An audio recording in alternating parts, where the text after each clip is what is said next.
But right now, let me introduce you to one of our master brewers in Milwaukee from Gathering Place Brewing Company, Head Brewer, Matt Cisz. Matt, how are you?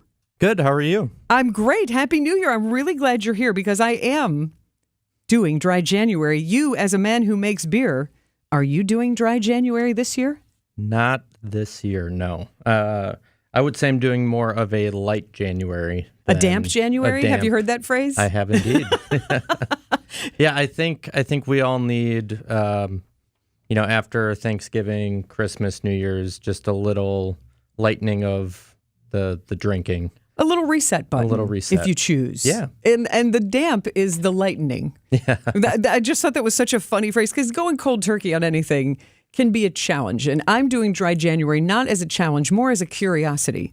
And I was talking to your lovely bride, who is a friend of mine, in November, telling her that I was thinking about participating in Dry January for my own health reasons. Who doesn't want to sleep better? Let's try that out. Have brighter skin. Heck, I might even lose a little bit of weight. Just see if there's how I could do it, how far I could go, and just try that and also share that experience on the air for other people who are thinking about it. But she said, my husband did Dry January and he created a list of his favorite non-alcoholic beers, which I was very excited about. I'm like, that would be great to share with the WTMJ fans. And she was like, you don't know what my husband does for a living, do you? And I'm like, what's he do? Well, he's the head brewer at Gathering Place Brewing Company. I'm like, a man who knows beer, first of all, did Dry January. And second of all, your taste buds ranked the non-alcoholic beers, your favorites. So we are going to share that in the next few minutes. Sure. But I want to know, can you tell me how do you become a head brewer?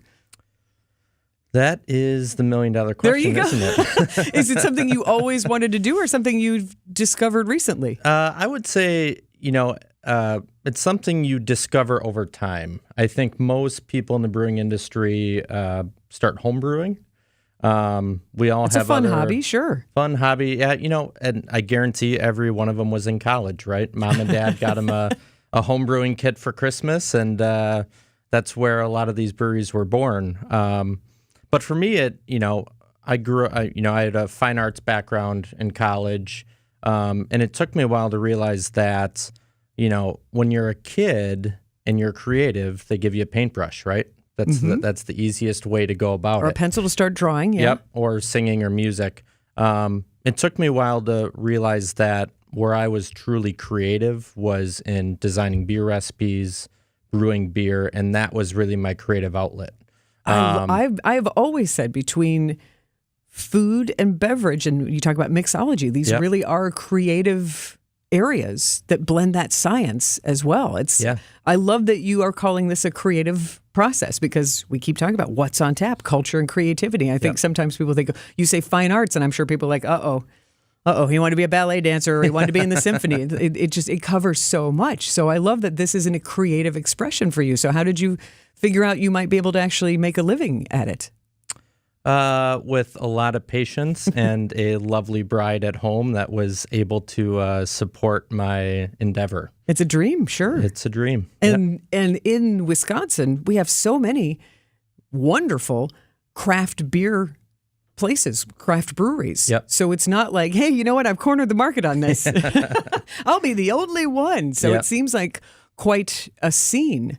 So what was your path to get to Gathering Place? Yeah, so we talked a little off air, with being in fine arts, and I did marketing and design. I worked at Summerfest for 3 to 4 years. And then from there, there was an opening over at Third Space Brewing over in the Valley there. Mm-hmm. And, I've got so much respect and love for those guys over there. They're doing amazing things. And I was able to get my foot in the door there. And then I was there for the past almost 5 years. And then I was just ready for some new creative challenges. And there was an opening over at Gathering Place. And so I've been there since, it's almost been a year now. It's a real opening. You are the head brewer. Yes. That's exciting. Yes. You come up with all of the different recipes? Some of them, yeah. So, the brewery itself is coming up on 7 years old. And so, there's definitely legacy recipes that are carryovers from the previous head brewer. It'd be like, all right, you're not going to get rid of Miller Lite. I was just going to say, you're not going to disappoint your fans. Talk about Summerfest and music. You still got to play the greatest hits while also introducing the new songs that you're writing. So the brewery very much started off with European-inspired beer. So Italian Pilsners, German lagers, that kind of thing. I would say since I've taken over, we're definitely pushing more towards more modern things. IPAs are the craze, right? That's what everybody wants. So we're doing a nice blend now of still staying true to our roots, but also still venturing out into new things. Creative flavors. Well, I love that you are here, Matt. And because you are a head brewer and you know the ins and outs of creating flavors and sensations of beer, I'm very excited that you will share your top 5 non-alcoholic beers that you researched during your dry January experience. So stay with us. Gathering Place Brewing Company's head brewer, Matt Cisz, shares his top 5 non-alcoholic beers to help you get through dry or damp January. Next on WTMJ. I would say, it's dry January is a good reset for people.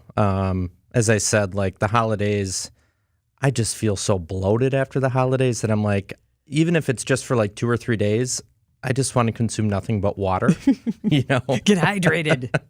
So, no, I mean, you do sleep better. You sometimes feel more energized. But you as a brewmaster, yeah, is there a difference between a head brewer and a brewmaster? Am I misusing those phrases?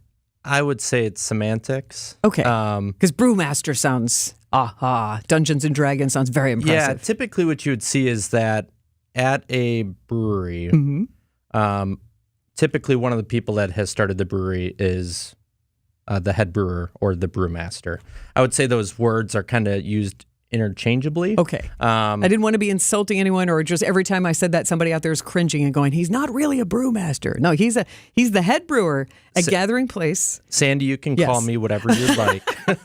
Well, you're my guest. I'll treat you well. But I'm thrilled you're here because when I found out that you had created a list during your dry January of top non-alcoholic beers for flavor, it means something because you are creating craft beers all the time, and you know what the sensations should be like, the effervescence, what it should smell like, what it should look like as far as coloring. So I am very interested to know, as people are doing dry January, maybe going out this weekend, what non-alcoholic beers can you most recommend? Number 5. A drum roll. Drum roll. I didn't prepare a drum roll. Number 5. So just to preface this list a little bit. Okay. Oh no, disclaimers. Disclaimers. For me, all of these kind of have a time and a place, right? If you're out with friends, if you want to do certain things. For me, I love lagers. I love a crispy Pilsner. So you will see some of that reflected in my list. Well, any list is subjective. Yes. Okay, so another disclaimer. Another criteria. Another criteria. A lot of these decisions, too, for me were based on availability, freshness, price point. Well, you had categories and rankings. There's so many things I'd like to see consider. your spreadsheet. But number 5 was, hopefully the Wisconsin faithful doesn't hate me, but Bud Zero. Really? It's crisp. It's affordable. Don't change the channel. He has 4 more. It's just what you think of when you think beer, right? Light beer, easy to drink. Number 4 for me, kind of a disclaimer, is not a beer, but it's a hop water. Lagunitas makes a product called Hop Fresher, I believe is what it's called. Super refreshing. I mean, as the description is, it is hop water. So it's basically...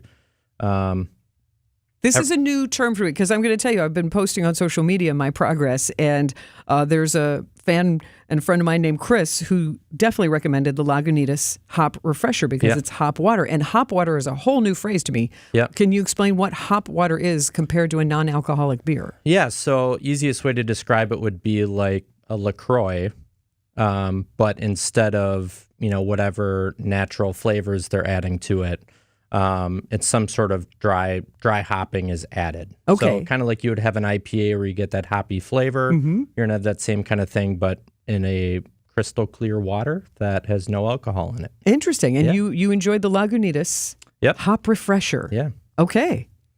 Number 3 is Sierra Nevada has a IPA that's non-alcoholic.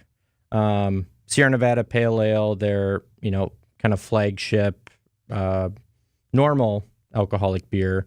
I love it because anywhere you go, it's always going to be fresh. There's enough product turnover, but their non-alcoholic IPA is really nice. All right. Number 2. Gotta throw it to the local guys, Lakefront. Their East Side Dark, which I really like. It's going to be, it's a dark lager. I like porters. Yeah. I'm a big porter fan. You would definitely like this beer. I'm very much a seasonal drinker, so during the winter months, I crave the heavy dark things. Mm-hmm. And during summer and fall, I kind of lean towards the crispy, refreshing Pilsners and lagers.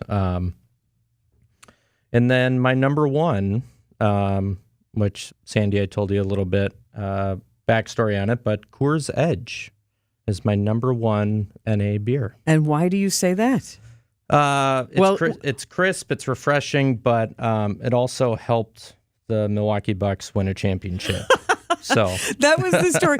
Share your story again, because I cannot believe, again, a brewmaster that you would have chosen to stick with a non-alcoholic beer during this important time. Share your Milwaukee Bucks viewing story and the Coors Edge. Yeah, Coors Edge streak. So this was actually previous to Dry January. This was because the Bucks won it in 21. Mm-hmm.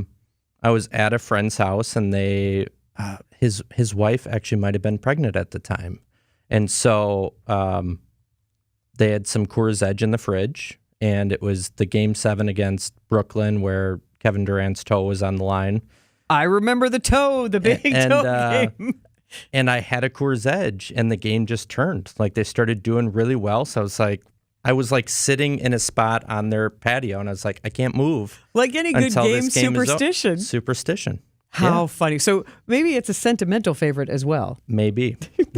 So that is your top 5 non-alcoholic beers as ranked by head brewer at Gathering Place Brewing Company, Matt Cisz. And I want to wrap up by saying thank you very much for being here. And you also have a fun event planned for Saturday, January 20th. At the Tosa Tap Room. Tosa Tap Room, yep, on North Avenue. We're having a NA soiree. I like the name. By no means does that mean you have to dress up. It was just kind of a more play on words. Yeah. It rhymes. But yeah, we're gonna be releasing 2 different hop waters for people to try, and then we're gonna have some local and some national other NA beers and NA products for people to try. Wonderful. And those hop waters, Calypso Lime and Eureka Grapefruit. Yep. Good names, good titles. Gathering Place Brewing Company, Matt Cisz, thank you so much for spending time and for helping some of us shop for non-alcoholic beers to stretch out our dry January as far as possible. Thanks for having me. Happy New Year. And we will be back in just moments with more on News Radio WTMJ.